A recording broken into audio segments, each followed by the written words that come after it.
This is WFO Radio.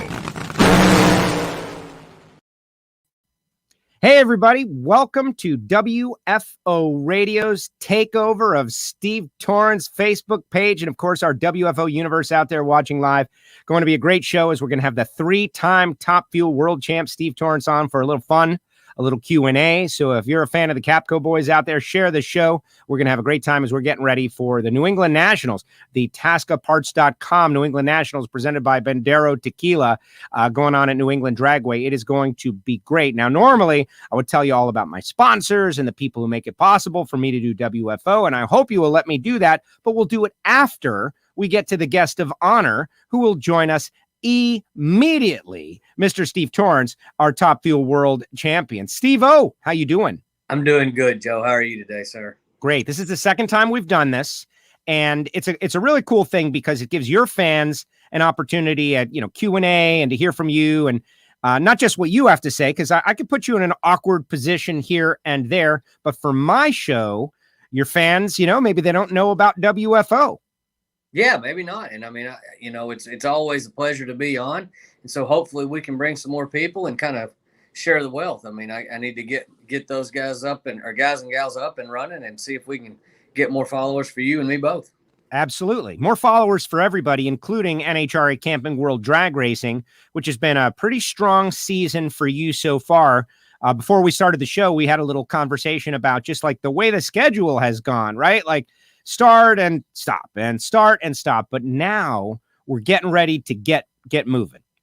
Yeah. And I think that, we got a couple races over the next month or so. We'll go to Epping this weekend, and I believe we're off a week, and then Norwalk, and I don't know, we're off 1 or 2 weeks after that, and then we're going to kick into the swing. So we'll go out west, and it's a little different. We'll have Pomona in the schedule instead of Seattle, but getting excited. And as a driver, it gives you an opportunity really to get in the swing of things, get comfortable in the car, and if you have momentum, try to carry it, and if you don't have momentum, try to build it and get it going.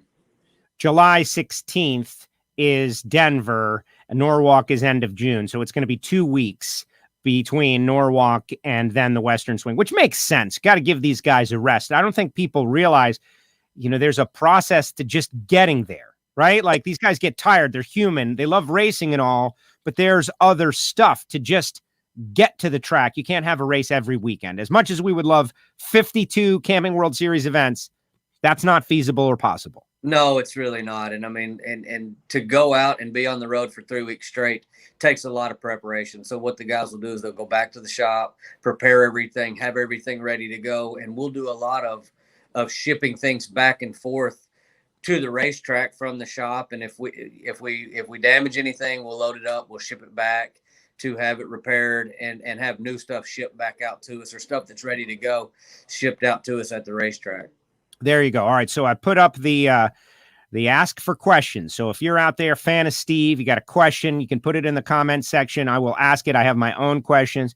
And we got a lot of WFO Universe people out there. For instance, Blake from Ohio. I don't know if you got to meet Blake down there in Atlanta, but a great young kid, loves drag racing. He's coming to Norwalk. He's super excited. He's bringing his ma with him. Blake is out there. Can't wait to see you on Saturday, says Danielle.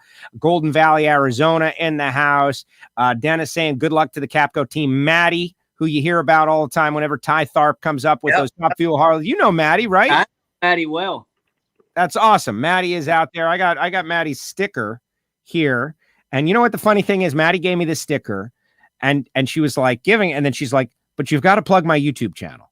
And I was like, oh, this girl speaks my language. She knows exactly what it's about. So Maddie's got a YouTube channel out there. Everybody should check out her YouTube channel. Yep.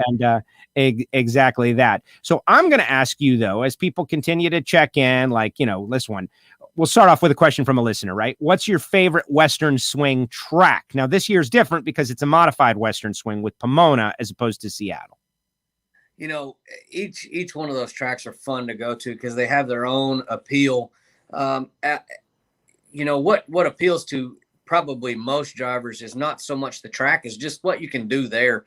I like to go to Sonoma. It's always fun to go out and usually AB and my wife and Antron and his wife Billy Joe will make a trip out to a winery somewhere or vineyard somewhere on Monday, or before the race we'll try to go spend some time and hang out. So I enjoy that one.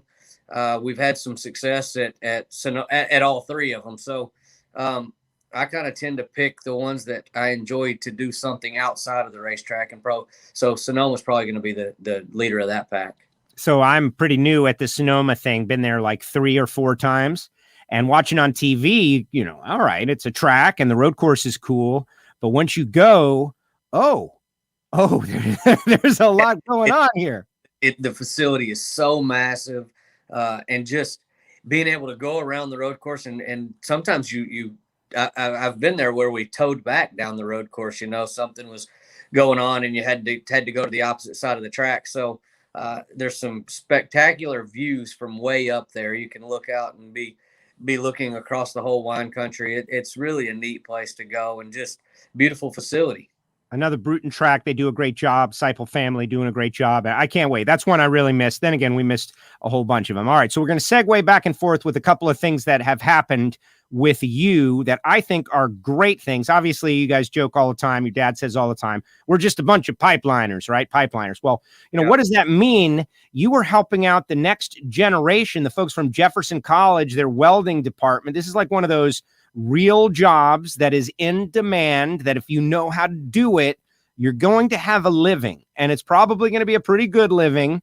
Maybe you're not going to become like super rich, but you're going to be in a healthy life for your life. And you guys put together a program to help these kids get started, and you're out there welding pipeline, and you're building stuff like that. To me is exactly what young people need. Is that you? Are you cutting? What are you cutting? That's one of the students there in the class. Kind of looks like you, though, a little bit. It does. I think that's probably going to be Billy Block. So randomly one day, out of the middle of nowhere, that thing shows up here at Capco. It shows up, and it's a box, and it's a big box. It's a heavy box, and the sides are blown out. And I'm trying to figure out, I'm like, whatever this is, it had a rough trip. But it got here, and I opened it up, and it was a fire pit, the custom built fire pit from that class. And so it was Jefferson College in Missouri, and it had a letter in there, and the teacher, Joe Candela, had related race car fabrication and a lot of welding aspects into that class, because that's a dual credit class. It's a junior college. Those kids there are in high school, and they built that project, and they would leave school, go there and work on it throughout the year. So when I received it, I had no idea it was coming. I didn't know who it came from. I read the letter, and I got in contact with the school, with the teacher, did a video call with them, thanked them all personally for it, and then had some questions and answers, because all those kids are wanting to make a career out of welding. Whether one of the kids there at the school actually works part-time at Jerry Haas Race Cars there in St. Louis. So whether it's building race cars, whether it was a pipeline welder or a fab welder or whatever, that was the industry that they're looking at. And so they asked quite a few questions.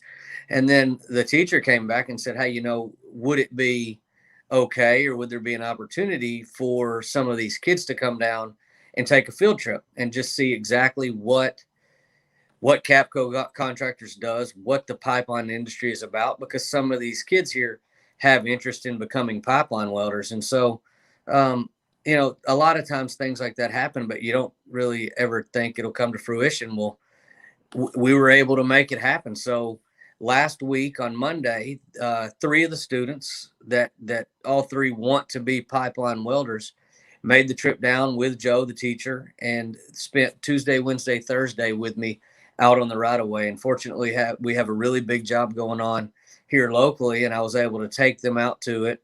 They're able to see 60 pipeline welders on the front end, welding main line, and going out and on the firing line, filling and capping the welds. And so to those kids, it was like taking them to the races. They were in complete awe of all the welding trucks and everything's going on. And I mean, I don't know if you know a lot about it, but like pipeline welders, it's a culture, it's a community, and everyone builds their welding beds, and it's kind of like a car show. I mean, everybody is everybody's welding bed and truck is a signature of them. So it's prideful. It's a prideful thing. I can imagine, like, just throughout history, like, you know, I'm going to come up with something that I know nothing about, also like logging, right? Like those guys, the way they went about their business. My dad was a mason.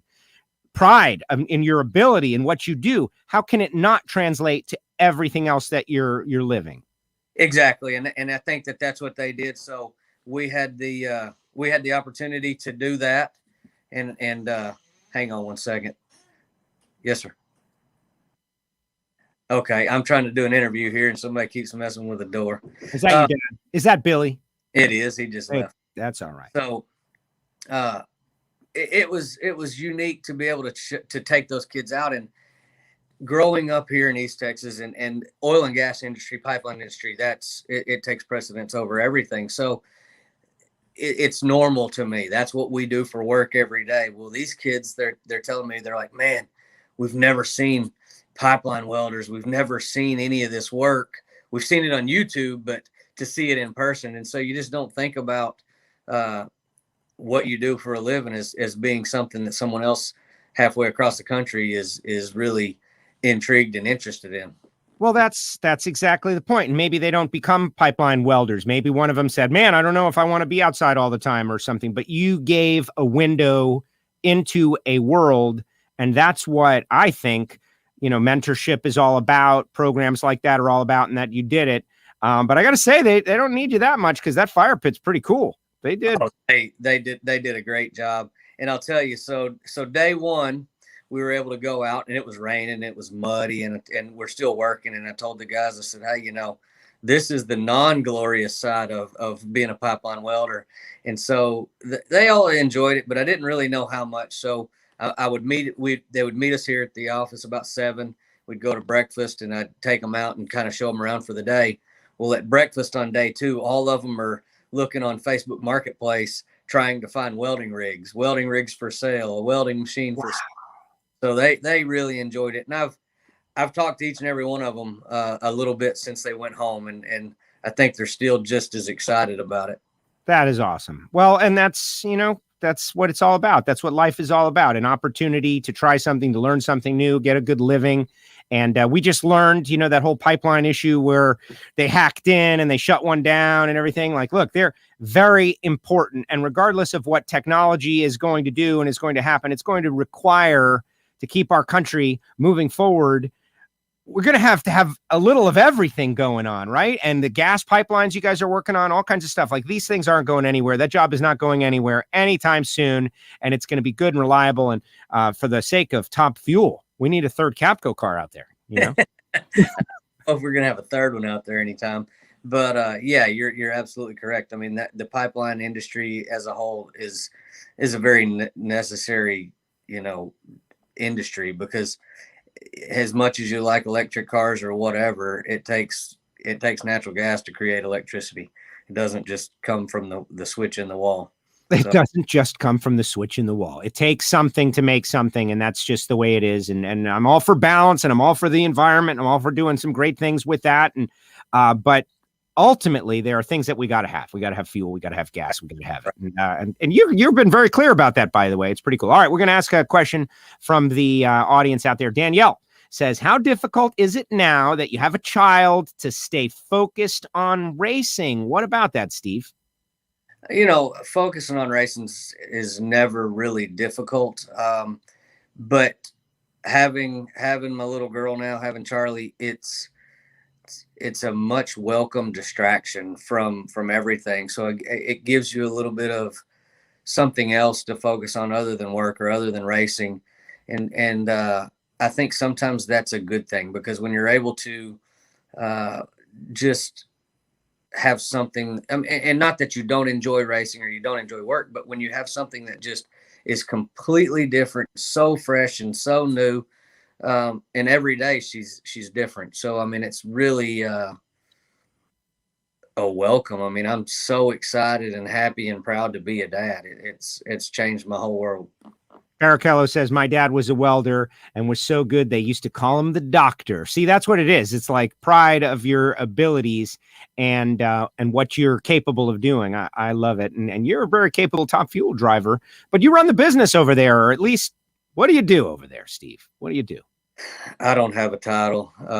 I do whatever needs to be done. I mean, it's my dad and I that do all of the estimating and bidding for any of the jobs that we do.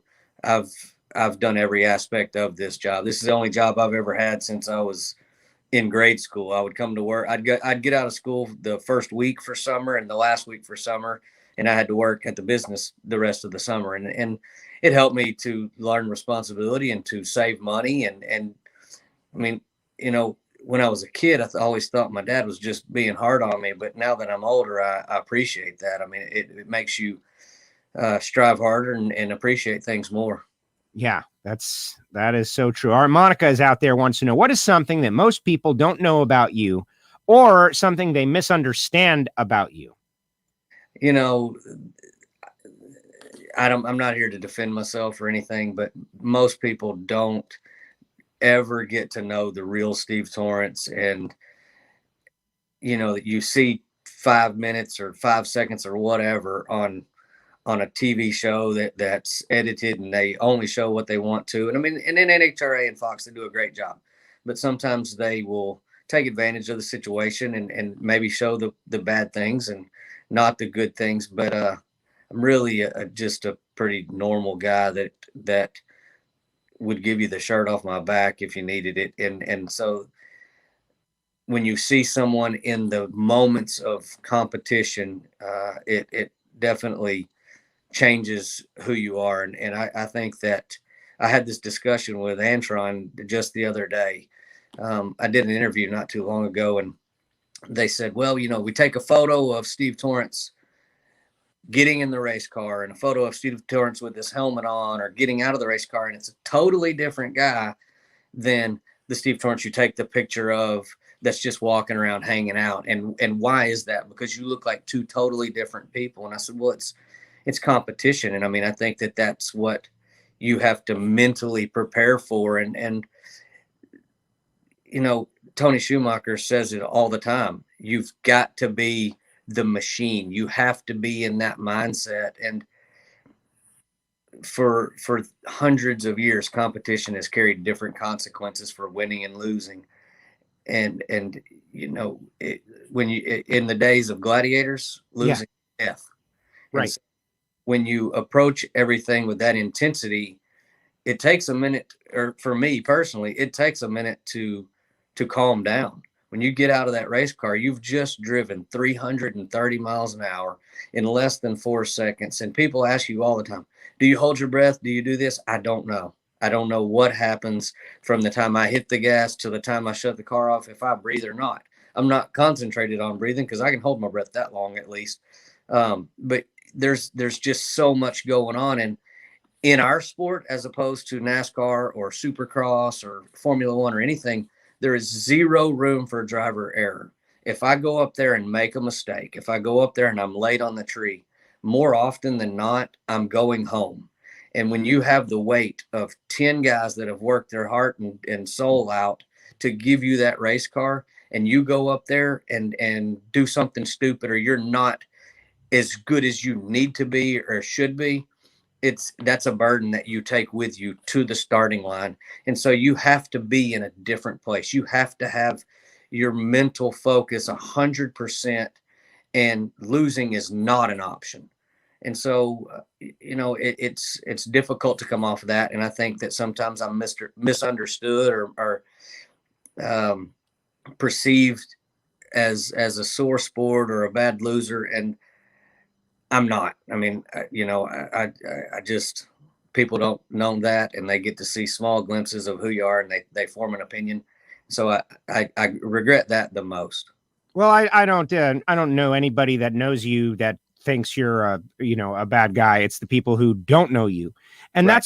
that's part of why we do this. And even the people out there right now, like, okay, man, like whoever your favorite guy is, what are they like in their worst moments of losing, right? Like it's a tough deal, whatever the sport. You mentioned the gladiators. I think about that all the time, man. The Romans, that was tough stuff, man. That was entertainment back. They were killing each other. Not cool. Like their favorite guy all of a sudden is dead this week. Like we try our best to avoid that. Yeah, there's no room for error. I mean, you lose, you don't live. And when you go, you can ask Antron, you can ask anybody.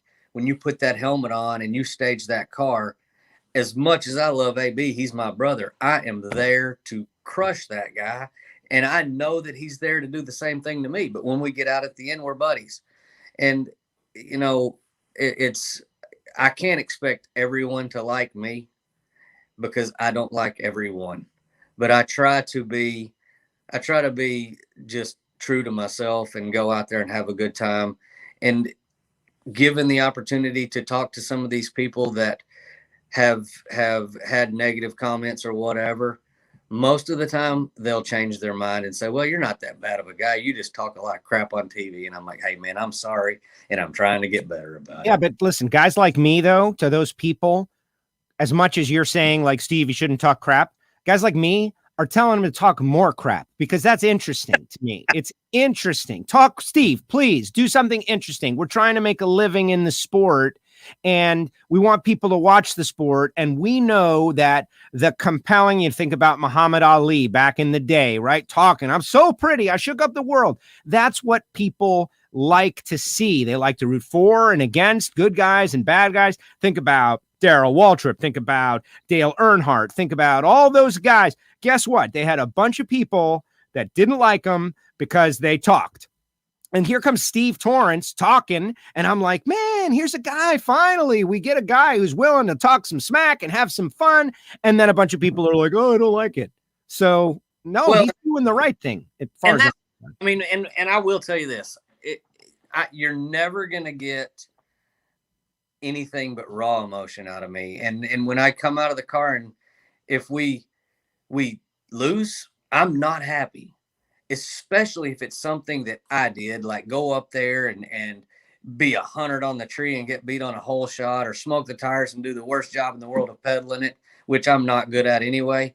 But, you know, I don't think that you should be excited about losing. I think that I've got to work better on controlling some of the things that I've said or done, but you're always going to get the real Steve Torrence. You're always going to get the raw emotion because that's just me. And I'm not going to apologize for that. Some things you need to, sometimes it's better just to keep your mouth shut. And I'm learning that a lot. Yes, but not when you're doing interviews or talking to WFO Joe. Please keep the mouth going. Last week, Robert Hite said something. Robert Hite, who's kind of a mild-mannered character, right? Like nobody accuses Robert Hite of being a bad guy. He says, I want to go out there and I want to beat Bob Tasca at his home track. Got a little personal, got a little thing because he's the points leader and he's in front of me and I want to beat him. Like, thank goodness. That's what we need in motorsport. All right, I want to talk about a couple of things. Speaking of performances, right? Denzi, your PR guy, does your releases. Like the super team that is Team Capco extends in many different ways.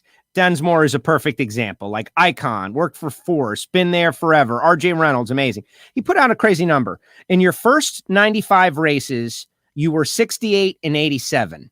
And then in the last 5 years, you're 217 and 52. That is a massive, massive difference. What made that difference? What happened between those two stats? Well, 68 and 87, 217 and 52. A hiring, purchase of something, experience, the combination. Well, you know, a lot of people that are new to the sport don't know that I've been driving Top Fuel since 2006. Had an opportunity to go race with Dexter Tuttle back when Evan Knoll was involved in the sport, and it just. I'm reading that. How much of a nice guy was Snake when he lost? He wasn't. You saw the word snake and you were into it. Like all you got to do is put the word snake on the screen and people are interested. The power of snake. Yeah. Man, I raced with Dexter for a long time and there at the end, it was the Capco car, but it wasn't our team. And, you know, when it wasn't wasn't the same caliber of car as what I have now. And I'll be the first to say, like, a great race car will make a mediocre driver look good, and a mediocre race car will make a great driver look mediocre. Um,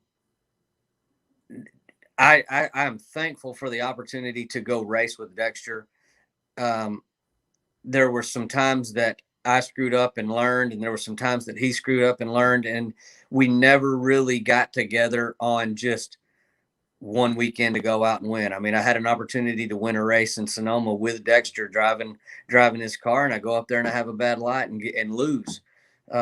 But the thing would smoke, like, it often shook the tires. It often smoked the tires, and I learned to drive better because of that experience. I don't know how many races we actually did together, but Dexter Tuttle gave me the start. He gave me the opportunity to go drive a top fuel car and start my dream. So I can never thank him enough, and I'll always be grateful. And Evan Knoll, Torco Race Fuels, he's the guy that made it happen. He said, he called me like Friday night or Thursday night of St. Louis, 2006, and said, Stevie, I need you to go to St. Louis. I need you to be there Monday. You're going to get your top fuel license in JR's car. And I'm like, first off, it's midnight.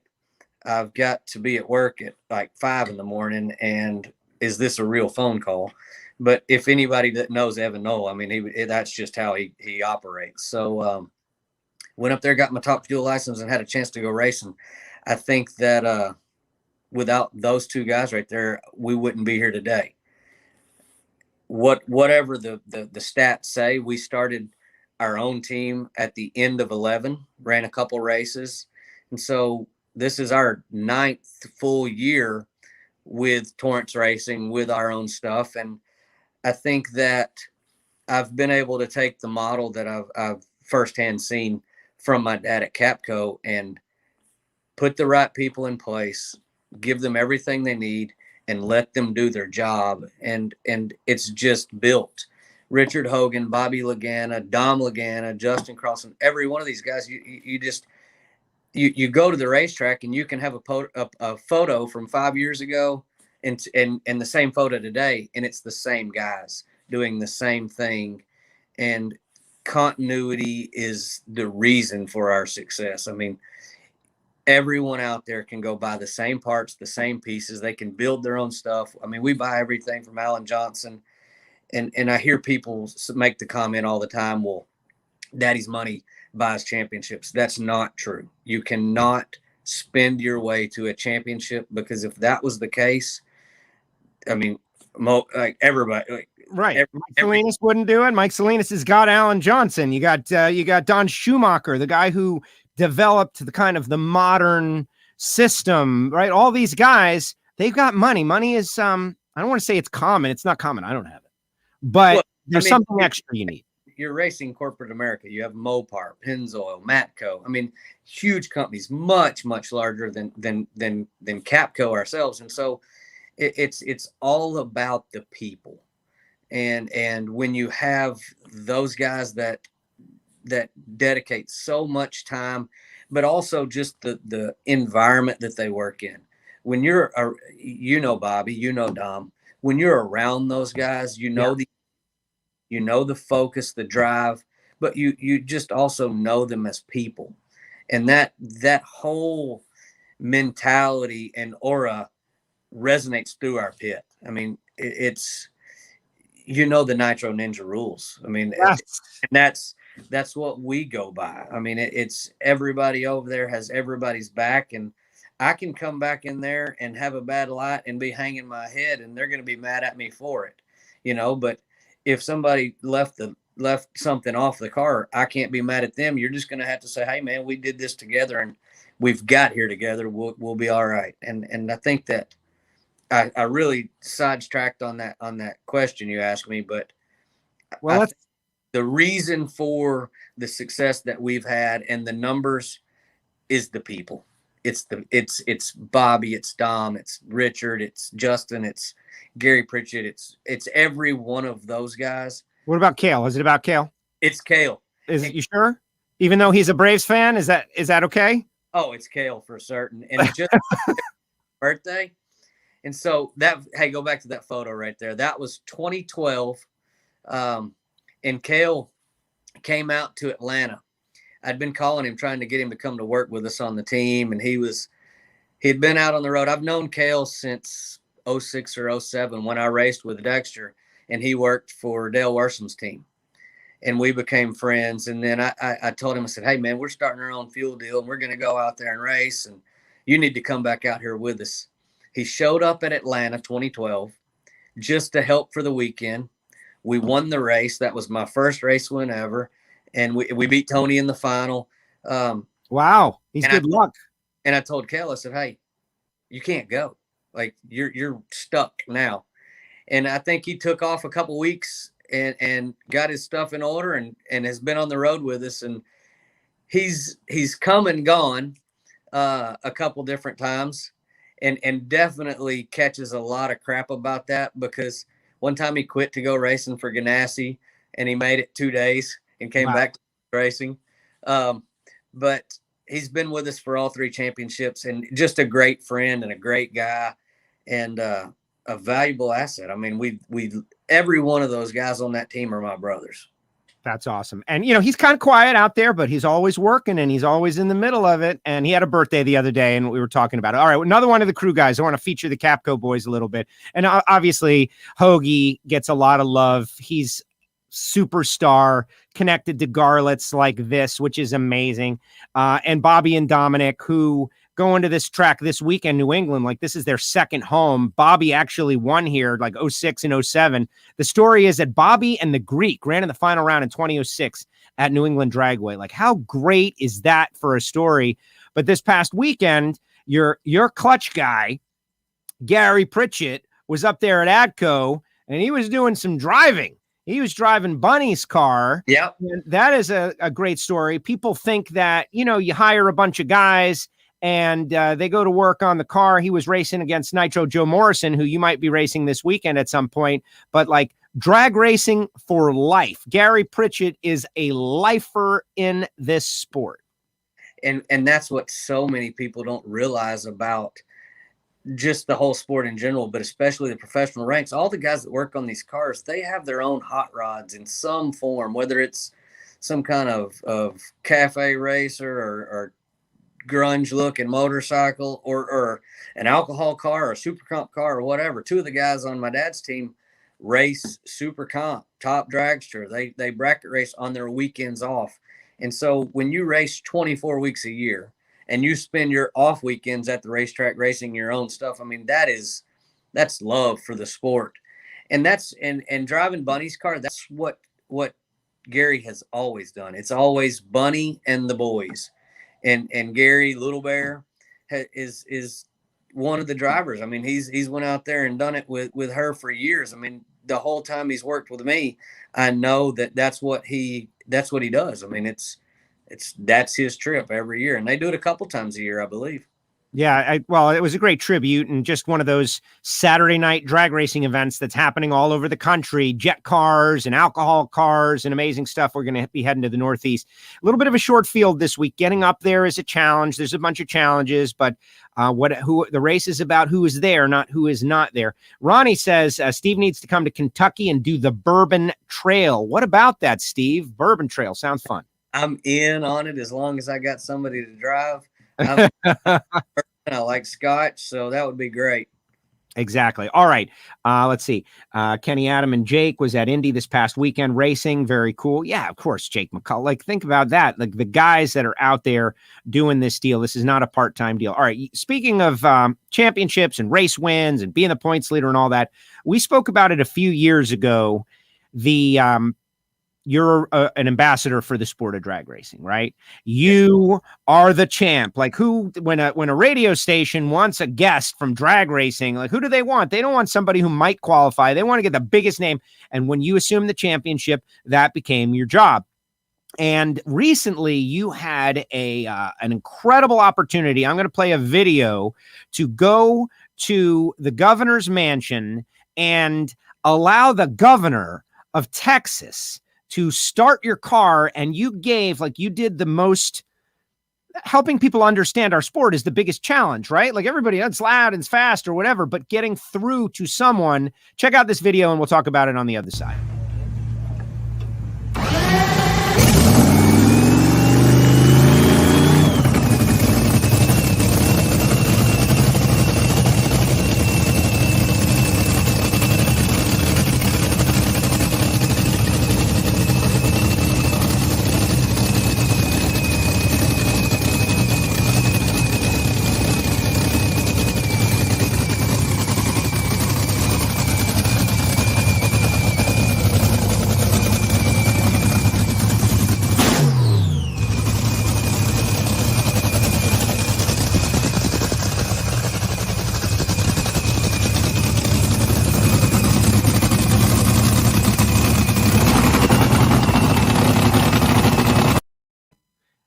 Like, that's incredible. Like, you can't buy that. Like, regardless of politics, regardless of what you think about this or that or whatever, to be able to put drag racing, Billy Meyer, the Texas Motorplex, all of those things in front of people who probably have never seen it before and make the connection. Like, wait a second, this isn't just a bunch of guys in the street. This is a professional thing where businesses go to meet each other. Invaluable experience. How did that come together? What was the reason for it? And tell me a story about it. So, yeah, politics aside, I mean, it's definitely something that we were able to do to promote the sport of drag racing, to help the state of Texas. And it was, man, just to start off, I've done a lot of really cool things. I've had the opportunity to do some really neat stuff that I'll remember forever. And meet some just unbelievable people with tons of power and, you know, go to the Capitol, go to the state Capitol and do things with drag racing. But of all of those things, that hands down was the most fun, the coolest thing, because we had the car there. It was the week after Houston, and the guys had been on the road for 2 weeks. That made 3 weeks. Everybody was tired. And sometimes when you go to those things, it's not as exciting or as appreciated or enjoyed is what you would expect it to be. And when Governor Abbott rolled down there in front of the governor's mansion, wheeled up to the race car, and I've met him a few different times and spent time with him, and he's a great guy. But he wheeled up there and he looked at the car and he goes, let me in that thing. And I said, you want to get in? You can, no problem. And he goes, yeah. Well, then I said, well, we're going to start it up. I said, and you can be in it to start it up. He goes, I'm in.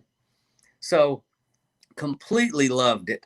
And what we did there is a couple of years ago, I was there at the Capitol and was having some discussions with some of the different representatives for the area and for the districts. And it was brought up that Dakotas had kind of dropped the ball, or something had happened. And there was some funding that would come available to bring tourists to Texas to help promote racing or tourism or whatever. And I said, hey, I got the greatest idea ever. We need to make this more about drag racing and get people to come here for that. Yes. And, so we've been working on it for a little while, but it was able to really bring people in, bring awareness to drag racing as a sport across Texas and hopefully across the nation. And so what we did was we were able to get a bill signed and passed from Abbott. He signed the bill in the car. They handed it to him. He signed it in the car, which was pretty neat. But it's something that we'd worked with Billy Meyer, Andy Carter, everybody at the Texas Motorplex. And so I think that they'll be able to spend a lot of that to help the racetrack to maybe make it bigger, better, badder. And hopefully we can get more people to come out. But at the end of the day, when you take a Top Fuel car downtown Austin, park in front of the governor's mansion, and every one of those people there think they're looking at a spaceship, and then the governor gets in it and we whack the throttle in there with him, and some of the people that are sleeping on the park benches and stuff downtown Austin were not that much of a fan because it was like 9:30 or 10. Wake up. Yeah, it woke a lot of people up, and I think the mayor probably wasn't too happy about it, but it was a big deal, and there were quite a few people that ended up coming out for it. So it was just a great opportunity and something that I really thoroughly enjoyed, and I hope that good comes of it. I hope that a lot of people see that, and whether you like Abbott or not, it wasn't about Abbott. It was about promoting the sport of drag racing on a bigger platform, and I think that we've got the attention of quite a few people in high positions in Texas, at least, to help do that. Well, you know what, and I love the fact that you said what you said about whether you like, you don't. Right now, we're in a very, like, everybody is very up with their negativity about politics and politicians, sure, but there are all kinds of things that everybody still agrees on and works together on and needs to work together on. And drag racing, like, what is it? Is drag racing a good thing or is it a bad thing? No, it's a good thing. Jobs, businesses, industry, STEM, science, technology, engineering, and math. It's great values. It's a great sport. It's a lot of fun. It's tourism. It's business. Thinking about Gainesville, it's the biggest economic impact of that whole city. They got a university there, but on a single event, it's the Gator Nationals. So exposing drag racing to people, to me, goes beyond any party, any political ideology. It's, I can tell you, the people out there, there's all kinds of people out there at the track. It's not about that. It's about supporting drag racing, and you guys did a good job. And I would love to see that we're going to Sonoma. We're going to Pomona. Drag racing is important in these states, and more people need to do what you guys did. That was a great deal. But I want to know what can we get for the Motorplex, baby? I don't know, but we'll work on it. I know Billy Meyer, he's very creative, and that is I would consider that my home track. Houston's a home track also, but Dallas is closer, and I'm excited about going there. And I think we'll see some big improvements. I think that there could be some really cool stuff going through the pipeline, and hopefully what I had talked to Billy about will come to fruition, because I think it would be huge for the sport, huge for Texas, and huge for the fans. Excellent. Yes. And hopefully, some outside the box. That's one area where drag racing, if I'm going to say anything about like negatives about drag racing, is our facilities are older world. Billy, with that facility, was ahead of everybody by miles and miles and miles. But now if you go to, Jerry's world, where the Cowboys play, you look around, the common areas, the Wi-Fi zones, the places where you can drink and have a beverage and you get cold air blown on you while you're watching the game. Drag racing needs that too. Drag racing fans, they get uncomfortable as well. And so as the facilities continue to advance, that is going to be good. Speaking of great facilities, ZMAX Dragway, you and Force both won the race. And this will be the last subject we talk about, because I know you got to go back to work. This has been great, but you won Houston, of course, and that was great. But seeing you and Force together in the media center, riding on a scooter together, two greats of the sport. Of course, he's the greatest of all time.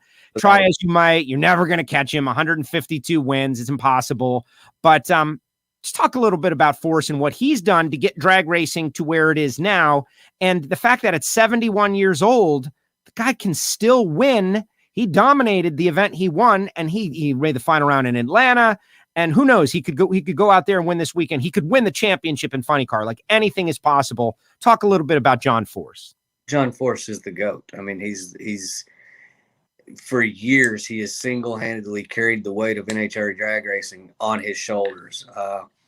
You can go to any boardroom, you can go to anywhere, and nobody in the room knows anything about drag racing, but they're going to know three people. They're going to know Shirley Muldowney, Big Daddy Don Garlitz, and John Force. That's the only people they're going to know.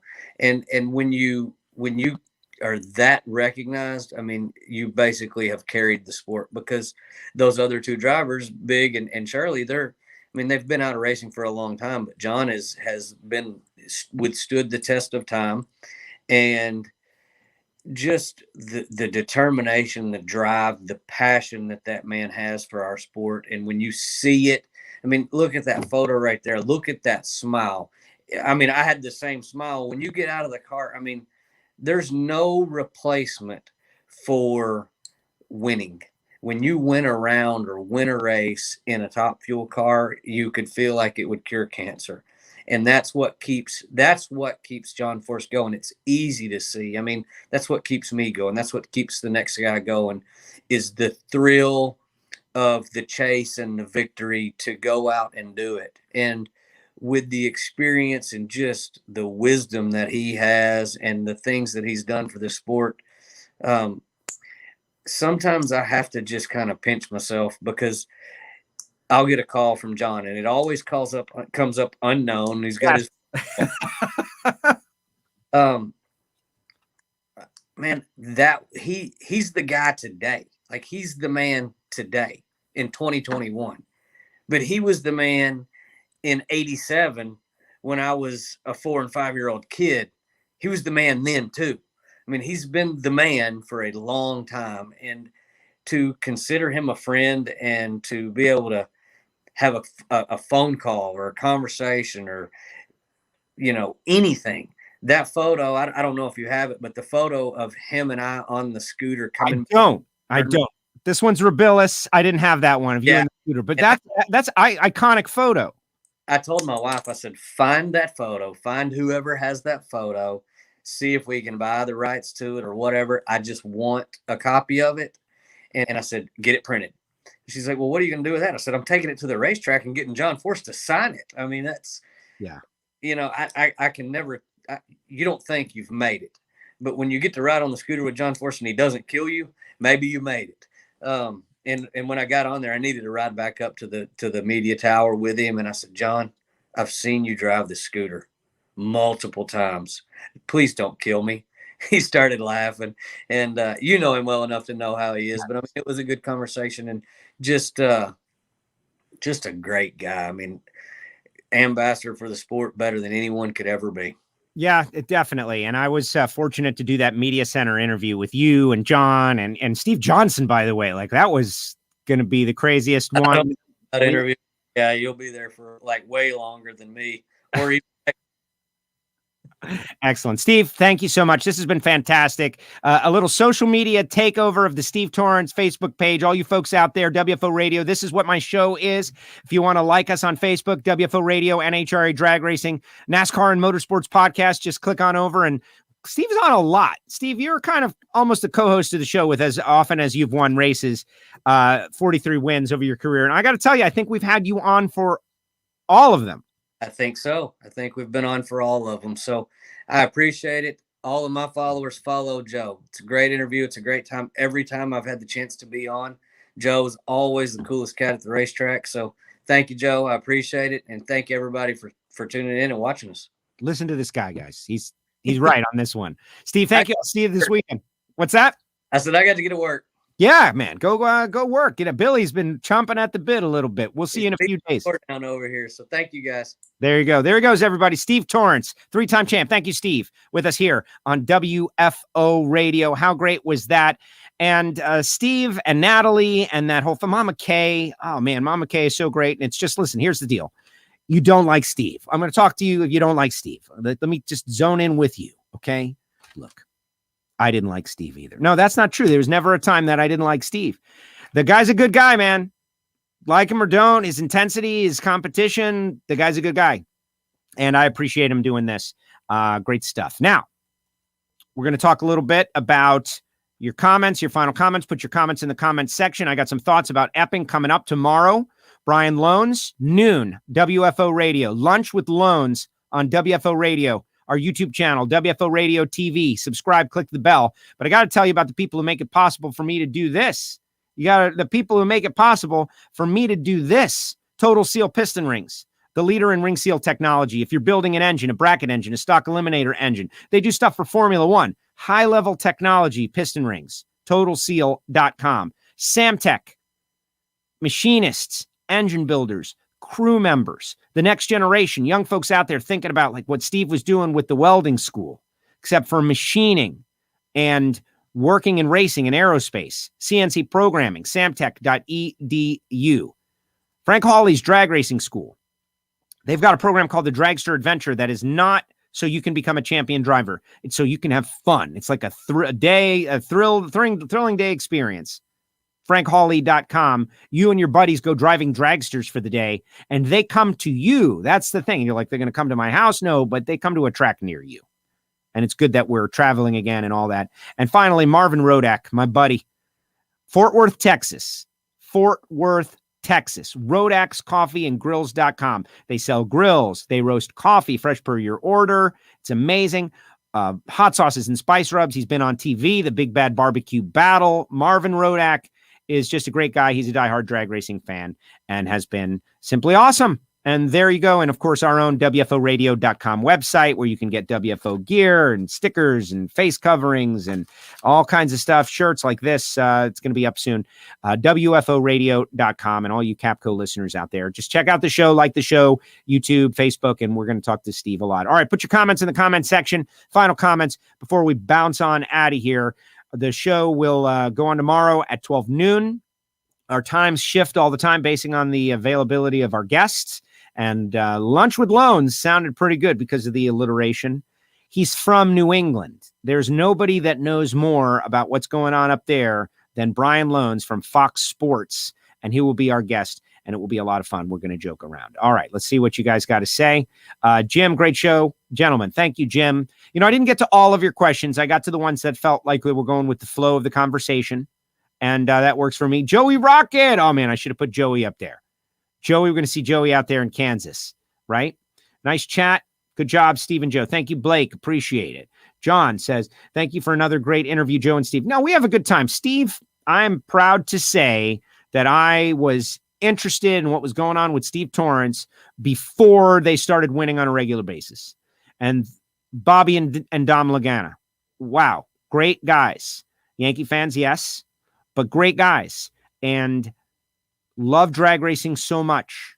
Love drag racing so much. That's going to be a big deal, by the way, for Bobby and Dom to get back to New England, where they are going to be, since Englishtown is no more, right? Thanks for the show. Go Capco. Nitro Dog. Steve, you're a great guy. No, Steve has been really good. This is one I should have said. Would love to drive a Nitro funny car. Someone pick me up and put me in a hot rod. Yeah.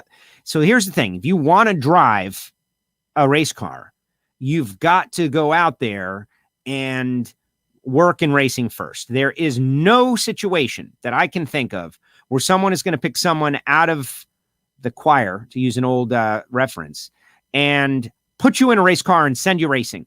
That doesn't happen. You either have to be able to pay for it yourself, in which case you can contact me, and I would be happy to be your general manager for your team and help procure everything you're going to need and put the right people in the right place as best as we can and send you out there, right? Like, sure, if you've got the money to do that, which you don't.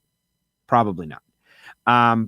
Better thing to do is to go out there and start to work and build some trust and do like Steve was saying, like have a super comp car on the side and go win some races and prove that you're a good driver and a good thinker and a sharp mind and a responsible person and you don't make mistakes. And then maybe someone someday will allow you to get your license in their $250,000 top fuel car that makes 12,000 horsepower, which, you know, even that's why there's only, 50 people on the planet that can do this. Let's see. What else? So many questions. Winter Nats in the middle of summer. Yeah. Pomona. Can't wait. Book my travel. I'll be there, baby. Sonoma. And let's see. Hey, Joe, are you scheduled for Pomona next? Yes, I am. I'm scheduled for Denver, Sonoma, and Pomona, along with Norwalk. Those of you that only book your tickets based on where I'm going to work, and I know there's a large number of you folks, like really a massive number of people. Can you detect the sarcasm? But I will be at that one. Here's one. Steve, what do other teams need to do to beat you? That's the question everybody is looking to answer. Steve is leading the points by a considerable amount over second place Antron Brown. Watch out for AB. Like, who's going to be the guy that ends the Capco reign of 3 championships in a row, which could have been 4 in a row, if not for that incident in Texas, right? Like, they are making history. Now, he's chasing Tony Schumacher for incredible stats, which is, probably impossible. But they're giving it a ride. And they've got the perfect countdown, which nobody else has. So just like my Miami Dolphins, right? When we talk football and somebody says, well, Tom Brady, I say, well, perfect season. Tom Brady doesn't have that, thanks to Eli Manning. But Steve Torrence and the Capco team will always have that perfect countdown. And it is a big deal. Will you be at BIR? I think I will. Not exactly sure yet. Have yet to book that travel. But that's the plan, Cindy. That would be a great subject for the show. Self-promotion, getting sponsors. We talk about that on every show, James. We could go in depth on another edition one day. But really, every show, that is part of the theme. Representing yourself well, proving you can do what you can do, proving it. Like even the sponsors on this show, it didn't happen by accident. They watched the show. They realized we have a loyal audience. And however sizable the audience is, the people that are in the audience, they buy the coffee. They go to Samtech. They use Total Seal. And, of course, listen to Hidden Horsepower, our podcast. Will you be at Maple Grove? That is the plan. That is the plan. But I've yet to book my travel. And for me, until I book my travel, it's not happening. Joe, need an air fryer cooking show. I'm not ready for that yet, brother. Kev, my boy over there in the UK. Thanks to Steve Torrence. Thanks to all you Capco fans out there for enduring the WFO radio show. Really appreciate you. Check out our page, and we'll see you in Epping, New Hampshire. WFO.